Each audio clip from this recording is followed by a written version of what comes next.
आपादमौलिपर्यन्तं गुरूणामाकृतिं स्मरेत् तेन विघ्नाः प्रणश्यन्ति सिद्ध्यन्ति च मनोरथाः। श्रीगुरुभ्यो नमः। नारायणाय परिपूर्णगुणार्णवाय विश्वोदयस्थितिलयोन्यतिप्रदाय ज्ञानप्रदाय विबुधासुरसौख्यदुःखसत्कारणाय वितताय नमो नमस्ते। नारायणं सुरगुरुं जगदेकनाथं भक्तप्रियं सकललोकनमस्कृतं च त्रैगुण्यवर्जितमजं विभुमाद्यमीशं वन्दे भवघ्नममरासुरसिद्धवन्द्यं। नारायणं नमस्कृत्य नरं चैव नरोत्तमं देवीं सरस्वतीं व्यासं ततो जयमुदीरयेत्। कृष्णाय वासुदेवाय हरये परमात्मने प्रणतः क्लेशनाशाय गोविन्दाय नमो नमः। ಶ್ರೀ ಗುರುಭ್ಯೋ ನಮಃ. ಶ್ರೀಮನ್ ಮಹಾಭಾರತ ತಾತ್ಪರ್ಯ ನಿರ್ಣಯ 26ನೇ ಅಧ್ಯಾಯದಲ್ಲಿ 121ನೇ ಶ್ಲೋಕ.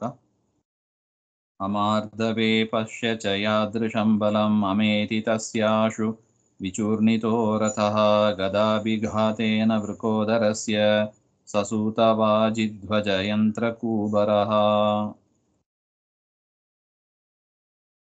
ಭೀಮಸೇನ ದೇವರು ಸೈನ್ಯದ ಮಧ್ಯದಲ್ಲಿ ಪ್ರವೇಶ ಮಾಡಿದಾಗ ಎಲ್ಲಿ ಕೃಷ್ಣ ಅರ್ಜುನ ಇದ್ದಾರೋ ಅಲ್ಲಿ ಹೋಗಬೇಕು ಅಂತ. ಆದರೆ ದ್ರೋಣಾಚಾರ್ಯರು ಮಧ್ಯದಲ್ಲಿ ಬಂದು ತಡೆಯುತ್ತಾರೆ. ದ್ರೋಣಾಚಾರ್ಯರು ಒಂದು ಮಾತನ್ನು ಹೇಳ್ತಾರೆ, ಅರ್ಜುನ ಸಾತ್ಯಕಿ ನನ್ನ ಪ್ರೀತಿಯ ಶಿಷ್ಯ ಮತ್ತು ಅವನಿಗೆ ಸಹಕಾರ ಮಾಡತಕ್ಕವ ಸಾತ್ಯಕಿ, ಅದರಿಂದ ಅವ್ರ ಜೊತೆಗೆ ನಾನು ಮೃದುವಾಗಿ ಯುದ್ಧ ಮಾಡೋದು. ಆದರೆ ಭೀಮ ನಿನ್ನ ಜೊತೆಗೆ ಹಾಗಿಲ್ಲ, ಅದರಿಂದ ನನ್ನ ಜೊತೆಗೆ ನೀನು ದಿವ್ಯವಾದ ಅಸ್ತ್ರವನ್ನೆಲ್ಲ ನಾನು ಪ್ರಯೋಗ ಮಾಡ್ತೇನೆ, ಯುದ್ಧ ಮಾಡು ಹಾಗೆ ಅಂತ ಹೇಳಿದಾಗ ಭೀಮಸೇನ ದೇವರು ಕೂಡ ನೀವು ನಮ್ಮ ತಂದೆಯ ಸ್ಥಾನ ಅಂತ ನಾನು ಕೂಡ ಮೃದುವಾಗಿ ಯುದ್ಧ ಮಾಡ್ತಾ ಇದ್ದೀನಿ, ಅಮಾರ್ಧವೇ ಪಶ್ಯ ಅಂತ, ನಾನು ಇನ್ಮುಂದೆ ಮೃದುವಾಗಿ ನಾನು ಮಾಡೋದಿಲ್ಲ. ಅಮಾರ್ಧವೇ, ಮೃದುವಾಗಿ ನಾನು ಮಾಡದೇ ಇದ್ದರೆ ನನ್ನ ಬಲ ಹೇಗಿರುತ್ತದೆ ಅದನ್ನು ನೀವು ನೋಡಿ ಹಾಗೆ ಅಂತ ದ್ರೋಣಾಚಾರ್ಯರ ಹತ್ರ ಹೇಳ್ತಾರೆ. ಅಮಾರ್ಧವೇ ಪಶ್ಯ ಚ ಯಾದೃಶಂ ಬಲಂ ಮಮ, ನಾನು ಮೃದುವಾಗಿ ಯುದ್ಧ ಮಾಡದೇ ಇದ್ರೆ ಹೇಗೆ ಇರುತ್ತದೆ ಎಂಬ ಅದನ್ನು ನೋಡ್ರಿ ಹಾಗೆ ಅಂತ ಭೀಮಸೇನ ದೇವರು ಕೂಡ ಹೇಳಿ ಆ ಗದೆಯನ್ನ ಎಸೀತಾರೆ. ಆಗ ವೃಕೋದರಸ್ಯ ಗದಾಭಿಘಾತೇನ, ಆ ಭೀಮಸೇನ ದೇವರ ಗದೆ ಹೋಗಿ ಬೀಳುತ್ತದೆ ಅವರ ರಥದಲ್ಲಿ. ಅದು ಬಿದ್ದದ್ದಕ್ಕೆ ಆ ಸೂತ ಅಂದ್ರೆ ದ್ರೋಣಾಚಾರ್ಯರ ರಥದ ಸಾರಥಿ, ಕುದುರೆ, ಧ್ವಜ, ರಥದಲ್ಲಿರತಕ್ಕ ಧ್ವಜ ಎಲ್ಲವೂ ಕೂಡ ನಾಶ ಆಯಿತು, ಪುಡಿ ಪುಡಿ ಆಗೋಯಿತು ಅಂತ ಹೇಳ್ತಾ ಇದ್ದಾರೆ.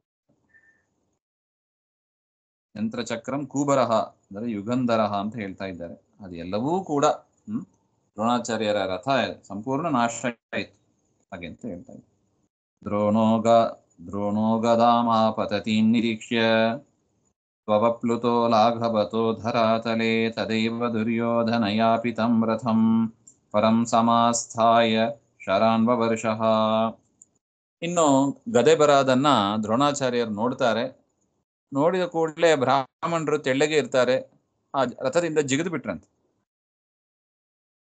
ಜಿಗಿದು ಬಿಟ್ಟು, ಇಲ್ಲದಿದ್ರೆ ಅವರು ಪುಡಿ ಪುಡಿ ಆಗ್ತಾ ಇದ್ರು. ಅವರು ಜಿಗಿದಿದ್ರಿಂದ ಅವರು ಬಚಾವಾದರು. ಅಂತಹ ಒಂದು ಗದಾ ಪ್ರಹಾರ ಅವರ ರಥದ ಮೇಲೆ ಆಯಿತು. ಅವರು ಜಿಗಿದಿದ್ರಿಂದ ಅಂದ್ರೆ ರಥದಿಂದ ಜಂಪ್ ಮಾಡಿ ಕೆಳಗೆ ಬಿದ್ದಿದ್ರಿಂದ ಅವರು ಬದುಕಿ ಉಳಿದರು ಅಂತ. ಇದನ್ನ ದುರ್ಯೋಧನ ನೋಡ್ತಾ ಇದ್ದಾನೆ. ಅವನು ತಾನು ಮತ್ತೊಂದು ರಥವನ್ನ ದ್ರೋಣಾಚಾರ್ಯರಿಗೆ ಕೊಟ್ಟು ಕಳುಹಿಸ್ತಾನೆ. ಅದರಲ್ಲಿ ಕುಳಿತವರಾಗಿ ದ್ರೋಣಾಚಾರ್ಯರು ಬಾಣಗಳನ್ನ ಭೀಮಸೇನ ದೇವರ ಮೇಲೆ ಸುರಿಸ್ತಾರೆ.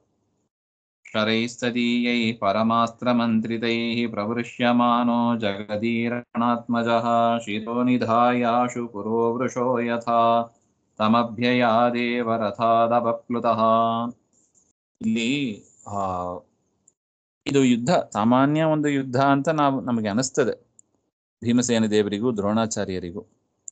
ಆದರೆ ಈ ಒಂದು ಹಿನ್ನೆಲೆ ನೋಡಿದಾಗ ಈ ಯುದ್ಧದಲ್ಲಿ ನಮಗೆ ತಾರತಮ್ಯ ನಿಶ್ಚಯ ಆಗ್ತದೆ. ಯುದ್ಧದಲ್ಲಿ ಯಾರು ಸೋಲ್ತಾರೋ ಅವರು ತಾರತಮ್ಯದಲ್ಲಿ ಕೆಳಗೆ ಇರ್ತಾರೆ, ಯಾರು ಗೆಲ್ತಾರೋ ಅವರು ತಾರತಮ್ಯದಲ್ಲಿ ದೊಡ್ಡವರು ಅಂತ. ಈಗ ಗೆದ್ದವರು ವರ ಇತ್ಯಾದಿಗಳನ್ನ ಪಡೆದಿದ್ರೆ ಆ ವರ ಪಡೆದವರದ್ದು ಬಲವೇ ಹೊರತು ಇವ್ರದ್ದು ಸ್ವಂತ ಬಲ ಏನಿಲ್ಲ. ಅದರಿಂದ ನಾವಿಲ್ಲಿ ನೋಡಬೇಕಾದ್ದು ದ್ರೋಣಾಚಾರ್ಯರ ತಾರತಮ್ಯ. ಯದ್ಯಪಿ ಬೃಹಸ್ಪತಿ ಆಚಾರ್ಯರು 10ನೇ ಕಕ್ಷೆಯವರು, ವಾಯುದೇವರು, ಭೀಮಸೇನ ದೇವರು ಅಂದ್ರೆ ವಾಯುದೇವರು, ಅವರು 3ನೇ ಕಕ್ಷೆಯಲ್ಲಿ ಇದ್ದಾರೆ. ಸೊ ಇದರಿಂದ ನೀವು ಭೀಮಸೇನ ದೇವರು ದೊಡ್ಡವರು ದೊಡ್ಡವರು ಅಂತ ಹೇಳ್ತೀರಿ, ಆದರೆ ಮಹಾಭಾರತದಲ್ಲಿ ಎಲ್ಲರೂ ಕಂಡಿದ್ಯಾ ಹಾಗೆ ಅಂತ ಕೇಳಿದರೆ ಈ ಒಂದು ದೃಷ್ಟಾಂತ ನಮಗೆ ಸಿಗ್ತದೆ ನೋಡಿ. ಅನೇಕ ಬಾರಿ ಭೀಮ ಮತ್ತು ದ್ರೋಣಾಚಾರ್ಯರ ಮಧ್ಯದಲ್ಲಿ ಯುದ್ಧ ಆಗಿದೆ. ಯದ್ಯಪಿ ದ್ರೋಣಾಚಾರ್ಯರು ಪಾಂಡವರಿಗೆ ಗುರುಗಳು, ಗುರುಸ್ಥಾನ, ಅದನ್ನೇ ಭೀಮಸೇನ ದೇವರಿಗೆ ಹೇಳ್ತಾ ಇದ್ದಾರೆ, ತಂದೆಯ ಸ್ಥಾನ ನಿಮ್ಮದು ಹಾಗೆ ಅಂತ. ಪಾಠ ಹೇಳಿಕೊಟ್ಟ ಗುರುಗಳು ತಂದೆಯ ಸ್ಥಾನ ಅಂತ ಇದೆ. ಅದರಿಂದ ನಮಗೆ ಒಂದು ಮನವರಿಕೆ ಆಗ್ತಾ ಇದೆ ನೋಡಿ, ತಾರತಮ್ಯ ಎಷ್ಟು ಸ್ಫುಟವಾಗಿ ನಮಗೆ ಕಾಣ್ತದೆ ಎಂಬ ಅದನ್ನ ಈ ಒಂದು ಘಟನೆ ನೋಡ್ರೆ ಗೊತ್ತಾಗ್ತದೆ. ಶರೈಸ್ತದೀಯೈ ಪರಮಾಸ್ತ್ರ ಮಂತ್ರಿತೈ, ದ್ರೋಣ ಸಂಬಂಧಿಭಿ ಪರಮಾಸ್ತ್ರ ಮಂತ್ರಿತೈ ಶರೈ. ತಾನು ಚೆನ್ನಾಗಿ ದ್ರೋಣಾಚಾರ್ಯರು ಅಭಿಮಂತ್ರಿಸಿ ಬಾಣಗಳನ್ನೆಲ್ಲ ಬಿಡ್ತಾ ಇದ್ದಾರೆ. ಪ್ರವೃಶ್ಯಮಾಣ ಜಗದೀರಣಾತ್ಮಜ, ಜಗದೀರಣಸ್ಯ, ಜಗತ್ ಪ್ರೇರಕ ವಾಯುಶಕ್ತಿ ಅಂದ್ರೆ ಎಲ್ಲರನ್ನೂ ಎಲ್ಲಾ ವಿಷಯದಲ್ಲೂ ಪ್ರೇರಣೆ ಮಾಡುವ ಶಕ್ತಿ. ದ್ರೋಣಾಚಾರ್ಯರಿಗೆ ಶಕ್ತಿ ಕೊಟ್ಟದ್ದು ವಾಯುದೇವರೇ. ಅಂತ ಪ್ರೇರಕ ಶಕ್ತಿಯಾದ ವಾಯುದೇವರು ರಥಾತ್ ಅವಪ್ಲುತ ಸನ್, ರಥದಿಂದ ತಾವು ಜಿಗಿದವರಾಗಿ ಶಿರಃ ಅಸು ಪುರತೆ ನಿಧಾಯ ವೃಧಃ ವೃಷಃ ಯಥಾ ತಥಾ ತಂ ದ್ರೋಣಮೇವ ಅಭ್ಯಯಾತ್. ನೀವೇನು ಬಾಣವನ್ನು ಬಿಡಿದ್ರೋ ನನ್ನ ಮೇಲೆ ಬಿಡ್ರಿ, ಆ ಅಸ್ತ್ರ ಆಗಲಿ ಬಾಣ ಆಗಲಿ ಏನ್ ಮಾಡ್ತಿದ್ದ ನೋಡೋಣ ಅಂತ ತಮ್ಮ ಹೇಗೆ ಒಂದು ಎತ್ತು ಎದುರುಗಡೆ ಬಂದು ನಿಲ್ಲುತ್ತದೋ ಅದೇ ರೀತಿಯಾಗಿ ಭೀಮಸೇನ ದೇವರು ಆ ದ್ರೋಣಾಚಾರ್ಯರ ಮುಂದೆ ಬಂದು ನಿಂತರು ಅಂತ ಹೇಳ್ತಾ ಇದ್ದ. ದ್ರೋಣಮೇವ ಅಭ್ಯಯ, ದ್ರೋಣಾಚಾರ್ಯರನ್ನು ಕುರಿತೇ ಮುಂದೆ ಫಾರ್ವರ್ಡ್ ಮಾಡಿ ಹೋಗ್ತಾ ಇದ್ದ, ರಥದಿಂದ ಜಿಗಿದು ಮುಂದೆ ಹೋಗ್ತಾ ಇದ್ದ. ಇದು ಭೀಮಸೇನ ದೇವರ ಸಾಮರ್ಥ್ಯ. ಮನೋಜವಾದೇವ ತಮಾಪ್ಯ ಭೀಮೋ ರಥಂ ಗೃಹೀತ್ವಾಂಬರ ಆಕ್ಷಿಪತ್ಕ್ಷಣಾತ್ ಶಕ್ತೋಪ್ಯಹಂ ತ್ವಾಂ ನ ನಿಹನ್ಮಿ ಗೌರವಾದಿತ್ಯೇವ ಸುಜ್ಞಾಪಯಿತುಂ ತದಸ್ಯ. ಭೀಮಃ ಮನೋಜವಾತ್, ಒಂದು ಕ್ಷಣದಲ್ಲಿ ದ್ರೋಣಾಚಾರ್ಯರ ಹತ್ರ ಇಳಿದು ಮುಂದಕ್ಕೆ ಹೋಗಿ ಏನ್ ಮಾಡಿದ್ದಾರೆ, ದ್ರೋಣಸ್ಯ ರಥಂ ಹಸ್ತೆ ಗೃಹೀತ್ವಾ, ದ್ರೋಣಾಚಾರ್ಯರ ರಥವನ್ನೇ ಎತ್ತು ಬಿಟ್ರಂತ. ಎತ್ತಿ ಕ್ಷಣಾತ್ ಅಂಬರೇ ಆಕಾಶೆ ಅಕ್ಷಿಪತ್, ಒಂದು ಕ್ಷಣದಲ್ಲಿ ಆಕಾಶಕ್ಕೆ ಎಸೆದು ಬಿಟ್ರಂತ ರಥವನ್ನ. ದ್ರೋಣಾಚಾರ್ಯರು ಕುಳಿತಿದ್ದ ಆ ರಥವನ್ನ ಆಕಾಶಕ್ಕೆ ಎಸೆದು ಬಿಟ್ರು. ಕಿಂ ಕರ್ತುಂ, ಏನ್ ಮಾಡೋದಕ್ಕೆ, ಅಹಂ ತ್ವಾಂ ಅಂತುಂ ಶಕ್ತಃ ಅಪಿ, ನಿಮ್ಮನ್ನ ಕೊಲ್ಲುವ ಸಾಮರ್ಥ್ಯ ನನಗಿದೆ, ಈ ಕ್ಷಣದಲ್ಲಿ ಕೊಂದುಬಿಡ್ಬೋದು, ಆದರೂ ಕೂಡ ಗೌರವಾದೇವನ ನಿಹನ್ಮಿ, ನಿಮ್ಮ ಮೇಲೆ ಗೌರವ ಇದೆ, ತಂದೆ ಸ್ಥಾನ ನಿಮ್ಮದು, ಗುರುಗಳಂದ್ರೆ ತಂದೆ ಸ್ಥಾನ, ಅದರಿಂದ ನಾನು ನಿಮ್ಮನ್ನ ಕೊಳ್ಳೋದಿಲ್ಲ ಹಾಗೆ ಅಂತ. ದ್ರೋಣಸ್ಯ ತತ್ ಸ್ವಬಲಂ, ತನ್ನ ಬಲ ಏನು ಎಂಬ ಅದನ್ನ ಚೆನ್ನಾಗಿ ತಿಳಿಸಿಕೊಡುವುದಕ್ಕಾಗಿ ಮೇಲಕ್ಕೆ ಎಸೆದರೆ ಹೊರತು ಅವರನ್ನ ಸಂಹಾರ ಮಾಡಬೇಕು ಎನ್ನುವ ಉದ್ದೇಶದಿಂದ ಇಲ್ಲ ಅಂತ. ಅದರಿಂದ ತಾರತಮ್ಯ ಎಷ್ಟು ಸತ್ಯಾಂಬ ಅದನ್ನ ನಾವು ಮನಗಾಣಬಹುದು. ಭೀಮಸೇನ ದೇವರ ಬಲ ಎಲ್ಲಿ, ದ್ರೋಣಾಚಾರ್ಯರ ಬಲ ಎಲ್ಲಿ ಹಾಗೆ. ಸವಾಜಿಸೂತಃ ಸರತಕ್ಷಿತೌ ಪತನ್ ವಿಚೂರ್ಣಿತೋಸ್ಮಾತ್ ಗುರುರಪ್ಯವಪ್ಲುತಃ ತದಾ ವಿಶೋಕೋಸ್ಯ ರಥಂ ಸಮಾನಯತ್ ತಮಾರುಹದ್ ಭೀಮ ಉದಾರ ವಿಕ್ರಮಃ. ವಾಜಿಸೂತೈಹಿ ಸಹಿತೈಹಿ, ರಥಕ್ಕೆ ಮೇಲೆ ಎಸೆದಾಗ ಕುದುರೆಗಳು ಮೇಲೆ ಹೋಗಿ ಹಾರಿದವು, ಸೂತ ಸಾರಥಿಯು ಕೂಡ ಮೇಲೆ ಹೋಗ್ಬಿಟ್ಟ, ಆ ರೀತಿಯಾಗಿ ಎಸೆದರು. ಅಪತತ್ ವಿಚೂರ್ಣಿತಶ್ಚ ವಾಜಿತೈಹಿ ಸಹಿತಃ ಸಹ ರಥಃ ಕ್ಷಿತೌ ಅಪತತ್, ಭೂಮಿಯಲ್ಲಿ ಬಿತ್ತಂತೆ. ಬಿದ್ದು ಏನಾಯ್ತು, ವಿಚೂರ್ಣಿತಶ್ಚ, ಪುಡಿ ಪುಡಿ ಆಗೋಯ್ತು, ಅಂದ್ರೆ ಕುದುರೆ ಸಾರಥಿ ರಥ ಎಲ್ಲ ಪುಡಿಯಾದ್ರು. ಅಸ್ಮಾದ್ ರಥಾತ್ ಗುರು ದ್ರೋಣ ಅಪಿ ಅಬಪ್ಲುತಃ, ದ್ರೋಣಾಚಾರ್ಯರು ಮಾತ್ರ ಜಿಗಿದು ಬಿಟ್ರು. ತದಾ ವಿಶೋಕಃ ಭೀಮಸಾರಥಿ ಅಸ್ಯ ಭೀಮಸ್ಯ ರಥಂ ಸಮಾನಯತ್, ಆಗ ಆ ಭೀಮಸೇನ ದೇವರ ರಥದ ಸಾರಥಿ ವಿಶೋಕ ಅಂತ. ವಿಶೋಕ ಅಂದ್ರೆ ಯಾರು ಅಂದ್ರೆ ನಾವು ಹಿಂದೆ ನೋಡಿದ್ದೀವಿ, ಕೃಷ್ಣ ಮತ್ತು ತ್ರಿವಕ್ರೆಯಲ್ಲಿ ಹುಟ್ಟಿದವ ವಿಶೋಕ ಅಂತ. ಆ ವಿಶೋಕನೇ ಕೃಷ್ಣನ ಮಗ, ಭೀಮಸೇನ ದೇವರ ಸೇವೆಗಾಗಿ ಬಂದಿರ್ತಾನೆ. ಉದಾರ ವಿಕ್ರಮ ಭೀಮ ತಂ ರಥಂ ಆರುಹತ್, ಭೀಮಸೇನ ದೇವರು ಆ ರಥವನ್ನು ಆರಿ ಅದ್ರಲ್ಲಿ ಕೂತು ಹೋದ್ರು ಅಂತ.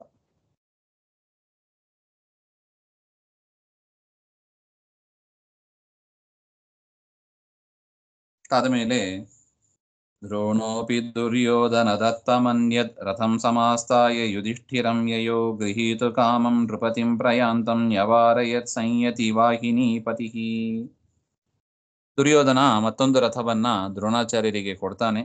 ಅದರಲ್ಲಿ ಕುಳಿತುಕೊಂಡು ಇನ್ನು ಸಾಕು, ಭೀಮಸೇನ ದೇವರ ಹತ್ರ ಆಟ ನಡೆಯೋದಿಲ್ಲ ಅಂತ ಅವರು ಯುಧಿಷ್ಠಿರನನ್ನ ಏನಾರು ಮಾಡಿ ಹಿಡಿಯೋಣ. ಯಾಕೆ ಇಷ್ಟು ದಿವಸ ಇಷ್ಟೊತ್ತಲ್ಲಿ ಹೋಗ್ಲಿಕ್ಕಾಗಿಲ್ಲ, ಭೀಮಸೇನ ದೇವರು ಅಲ್ಲೇ ಇದ್ರು. ಈಗ ಭೀಮಸೇನ ದೇವರು ಈ ಕಡೆ ಬಂದ್ರೆ ಅಲ್ಲಿ ಯುಧಿಷ್ಠಿರ ಖಾಲಿ ಇರ್ತಾನೆ ಅಥವಾ ಯಾರೋ ದುರ್ಬಲರು ಇರ್ತಾರೆ ಅಂತ ತಿಳಿದು ಅವನನ್ನ ಹಿಡಿದಾಕೋಣ ಅಂತ ದ್ರೋಣಾಚಾರ್ಯರು ಯುಧಿಷ್ಠಿರನ ಹತ್ರ ಬರ್ತಾರೆ. ನೃಪತಿಂ ಗೃಹೀತು ಕಾಮಂ ಪ್ರಯಾಂತಂ ತಂ ದ್ರೋಣಂ ಸಂಯತಿ ಯುದ್ಧೆ ವಾಹಿನೀಪತಿ ದೃಷ್ಟದ್ಯುಮ್ನಃ ನ್ಯವಾರಯತ್. ಈ ರೀತಿಯಾಗಿ ಯುಧಿಷ್ಠಿರನನ್ನ ಹಿಡಿಬೇಕು ಅಂತ ಬಂದ ದ್ರೋಣಾಚಾರ್ಯರನ್ನ ದೃಷ್ಟದ್ಯುಮ್ನ ಅಂದ್ರೆ ವಾಹಿನೀಪತಿ ಅಂತ ಬರೀತಾರಲ್ವಾ, ಆ ದೃಷ್ಟದ್ಯುಮ್ನ ಅವನು ಯುದ್ಧಕ್ಕೆ ಅಂತ ಬರ್ತಾನೆ ದ್ರೋಣಾಚಾರ್ಯರ ಜೊತೆಗೆ. ವಿದ್ರಾವಿತಾಂ ದ್ರೋಣ ಶರೈಸ್ವಸೇನಾಂ ಸಂಸ್ಥಾಪ್ಯ ಭೂಯೋ ದೃಪದಾತ್ಮಜ ಶರೈಃ ದ್ರೋಣಂ ನಿವಾರ್ಯೈವ ಚಮೂಂ ಪರೇಶಾಂ ವಿದ್ರಾವಯಾಮಾಸ ಚ ತಸ್ಯ ಪಶ್ಯತಃ. ದ್ರೋಣಶರೈಃ ವಿದ್ರಾವಿತಾಂ ಸ್ವಸೇನಾಂ, ದ್ರೋಣಾಚಾರ್ಯರು ಬಾಣಗಳಿಂದ ಆ ದೃಷ್ಟದ್ಯುಮ್ನನ ಸೈನ್ಯವನ್ನೆಲ್ಲ ಹಿಂದಕ್ಕೆ ಓಡಿಸ್ತಾರೆ.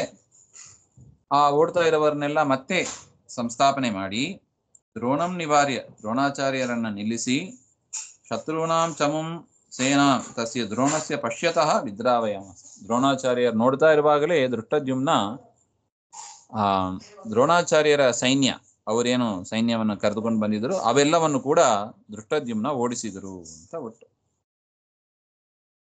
ತಯೋರಭೂತ್ ಯುದ್ಧಮತೀವ ರೌದ್ರಂ ಜಯೈಷಿನೋ ಪಾಂಡವಧಾರ್ತರಾಷ್ಟ್ರಯೋ ಅತ್ಯದ್ಭುತಂ ಸಂತದಭಾಣವರ್ಷಮನಾರಥಂ ಸುಚಿರಂ ನಿರ್ವಿಶೇಷಂ.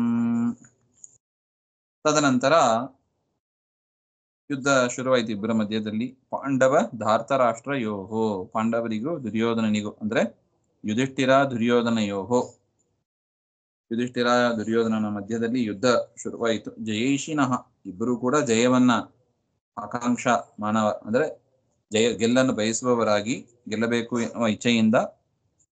ಮತ್ತು ತಯೋಹೋ, ದೃಷ್ಟದ್ಯುಮ್ನ ಮತ್ತು ದ್ರೋಣಾಚಾರ್ಯರು ಅವರಿಬ್ಬರ ಮಧ್ಯದಲ್ಲಿ ರೌದ್ರಂ, ಅತಿ ಕ್ರೂರವಾದ ಯುದ್ಧ, ಅತ್ಯದ್ಭುತವಾದ ಅಂದ್ರೆ ಅತಿ ಆಶ್ಚರ್ಯವಾದ, ಸಂತತಃ ಗ್ಯಾಪೇ ಇಲ್ಲವಂತೆ, ಬಾಣಗಳಿಗೆ ಗ್ಯಾಪೇ ಇಲ್ಲ, ಅಂತರರಹಿತ ಬಾಣವರ್ಷ, ಬಾಣದ ಮಳೆ, ಬಾಣವೃಷ್ಟಿ, ಆ ರೀತಿಯಾಗಿ ಯುದ್ಧ ಆಯಿತು. ಸುಚಿರಂ ಬಹುಕಾಲ ಈ ರೀತಿಯಾಗಿ ನಡೆಯಿತು ಅಂತ. ನಿರ್ವಿಶೇಷಂ ಅಂತ ಬರೀತಾರೆ. ಅಂದ್ರೆ ಅವರಿಬ್ಬರ ಮಧ್ಯದಲ್ಲಿ ನಡೆದ ಯುದ್ಧದಲ್ಲಿ ಯಾರು ಗೆಲ್ತಾರೆ ಯಾರು ಸೋಲ್ತಾರೆ ನಿರ್ಣಯ ಮಾಡೋದೇ ಕಷ್ಟ ಆಗಿತ್ತಂತೆ. ಅಂತ ಅದ್ಭುತವಾದ ಭಯಂಕರವಾದ ಯುದ್ಧ ಅಲ್ಲಿ ನಡೆಯಿತು ಅಂತ ಹೇಳ್ತಾ ಇದ್ದಾರೆ.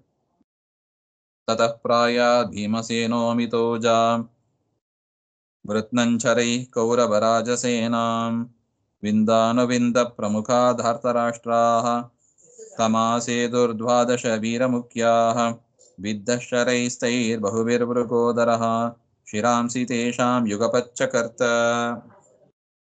ಅಮಿತೌಜಃ, ಅಮಿತ ಪರಾಕ್ರಮಶಾಲಿಯಾದ ಭೀಮಸೇನ ದೇವರು ಕೌರವ ರಾಜಸೇನಾಂ, ಕೌರವರ ರಾಜಸೇನೆ, ಆ ಸೇನೆಗಳನ್ನು ಶರೈಹಿ ಮೃತ್ನನ್, ಬಾಣಗಳಿಂದ ಸಂಹಾರ ಮಾಡಿ ತತಃಪ್ರಾಯ, ಅಲ್ಲಿಂದ ವಾಪಸ್ ಬಂದರು ಅಂತ ಹೇಳ್ತಾ ಇದ್ದಾರೆ. ವಿಂದಾನುವಿಂದ ಪ್ರಮುಖಾಹ, ವಿಂದ ಮತ್ತು ಅನುವಿಂದ ಅಂತ ಇಬ್ಬರು, ದ್ವಾದಶ ಸಂಖ್ಯಾಕಾಹ ವೀರಮುಖ್ಯಾಹ ಧಾರ್ತರಾಷ್ಟ್ರಾಹ ದುರ್ಯೋಧನ ಅನುಜಾಹ, ಅವರು ದುರ್ಯೋಧನನ ಸಹೋದರರು. ತಂ ಭೀಮಂ ಆಸೇದುಹು ಪ್ರಾಪುಹು, ಅವರು ಭೀಮಸೇನ ದೇವರ ಜೊತೆಗೆ ಯುದ್ಧ ಮಾಡೋದಕ್ಕೆ ಅಂತ ಬಂದರು. ದುರ್ಯೋಧನನ ತಮ್ಮಂದಿರು. ತೈಹಿ ಧಾರ್ತರಾಷ್ಟ್ರೈಹಿ ಬಹುಭಿಹಿ ಶರೈಹಿ ವಿದ್ದಹ ವೃಕೋದರಃ, ಆ ವಿಂದಾನುವಿಂದರು ಅನೇಕ ಬಾಣಗಳಿಂದ ಭೀಮಸೇನ ದೇವರನ್ನ ಹೊಡೆಯಕ್ಕೆ ಬಂದಾಗ ವೃಕೋದರಃ ತೇಷಾಂ ದುರ್ಯೋಧನ ಅನುಜಾನಾಂ ಶಿರಾಂಸಿ ಯುಗಪತ್ ಚಕರ್ತ, ಆ ವಿಂದಾನುವಿಂದರನ ತಲೆಯನ್ನ ಒಟ್ಟಿಗೆ ಕತ್ತರಿಸಿದಂತೆ. ಭೀಮಸೇನ ದೇವರು ಒಂದೇ ಕಾಲದಲ್ಲಿ ಆ ವಿಂದ ಅನುವಿಂದ ಇಬ್ಬರ ತಲೆಯನ್ನು ಕೂಡ ಕತ್ತರಿಸಿದರು ಅಂತ. ಪೂರ್ವಂ ಪಾರ್ಥೇನ ಆವಂತ್ಯೋ ವಿಂದಾನುವಿಂದೋ ನಿಹತೋ, ಹಿಂದೆ ಪಾರ್ಥ ಅರ್ಜುನ ವಿಂದಾನುವಿಂದ ಅಂತ ಇಬ್ಬರನ್ನ ಸಂಹಾರ ಮಾಡಿದ್ದು ಅಂತ ಬಂದಿತ್ತು. ಅವರು ಯಾರು ಹಾಗೆಂದ್ರೆ ಅವಂತ್ಯವು, ಅವಂತಿ ದೇಶದ ರಾಜರ ಮಕ್ಕಳು ಅಂತ ಹಿಂದೆ ನೋಡಿದ್ದೀವಿ. ಇದು ದುರ್ಯೋಧನನ ಸಹೋದರರು ಭೀಮಸೇನ ದೇವರು ಸಂಹಾರ ಮಾಡಿದ್ದು. ಅದರಿಂದ ಯಾವ ವಿರೋಧ ಇಲ್ಲ ಅಂತ. ಇಮೌ ಧೃತರಾಷ್ಟ್ರ ಪುತ್ರವು, ಧೃತರಾಷ್ಟ್ರನ ಮಕ್ಕಳೇ ಇವರು ಸಾಕ್ಷಾತ್. ಅಂತವರನ್ನ ಭೀಮಸೇನ ದೇವರು ಸಂಹಾರ ಮಾಡಿದ್ರು. ಹತೇಷು ತೇಷು ಪ್ರವರೇಷು ಧನ್ವಿನಾಂ ಸತ್ಯವ್ರತಃ ಪುತ್ರ ಮಿತ್ರೋ ಜಯಶ್ಚ ವೃಂದಾರಕಃ ಪೌರವಶ್ಚೇತ್ಯಮಾತ್ಯಾಃ ಸಮಾಸೇದುರ್ಧಾರ್ತರಾಷ್ಟ್ರಸ್ಯ ಭೀಮಂ ಧನ್ವಿನಾಂ ಪ್ರವರೇಷು ತೇಷು ಹತೇಷು ಸತ್ಸು. ಈ ರೀತಿಯಾಗಿ ವಿಂದಾನವಿಂದ ಮೊದಲಾದ ಅನೇಕ ಧನುಶ್ರೇಷ್ಠರು, ಶ್ರೇಷ್ಠ ಧನುರ್ಧಾರಿಗಳು ಸತ್ತಾಗ ಸತ್ಯವ್ರತ ಮುಂತಾದ 5 ಅವರು ಕೂಡ ಧೃತರಾಷ್ಟ್ರನ ಮಕ್ಕಳೇ. ಅವರು ಭೀಮಸೇನ ದೇವರ ಜೊತೆಗೆ ಯುದ್ಧ ಮಾಡಬೇಕು ಅಂತ ಬಂದರು ಅಂತ. ಸತ್ಯವ್ರತ, ಕುರುಮಿತ್ರ, ಜಯ, ವೃಂದಾರಕ, ಪೌರವ ಅಂತ 5 ಜನ. ಅದೇ ತರನೇ ವಿಂದಾನುವಿಂದರ ತರನೇ ಅವರು ಕೂಡ ಧೃತರಾಷ್ಟ್ರನ ಮಕ್ಕಳು, ಅಂದ್ರೆ ದುರ್ಯೋಧನನ ಸಹೋದರರು. ಅವರು ಕೂಡ ದುರ್ಯೋಧನಸ್ಯ ಅಮಾತ್ಯಾಹ, ದುರ್ಯೋಧನನ ಮಂತ್ರಿಗಳು. ಅವರು ಭೀಮಸೇನ ದೇವರನ್ನ ಎದುರಾಕಿ ಯುದ್ಧ ಮಾಡಿದರು ಅಂತ. ಅವರನ್ನ ಭೀಮಸೇನ ದೇವರು ಹೇಗೆ ಸಂಹಾರ ಮಾಡ್ತಾರೆ ಎಂಬುದು ಮುಂದೆ ನೋಡೋಣ. ಶ್ರೀಮಧ್ವಾಂತರ್ಗತ ಶ್ರೀ ಕೃಷ್ಣಾರ್ಪಣಮಸ್ತು. ಶ್ರೀ ಹರೇ ನಮಃ.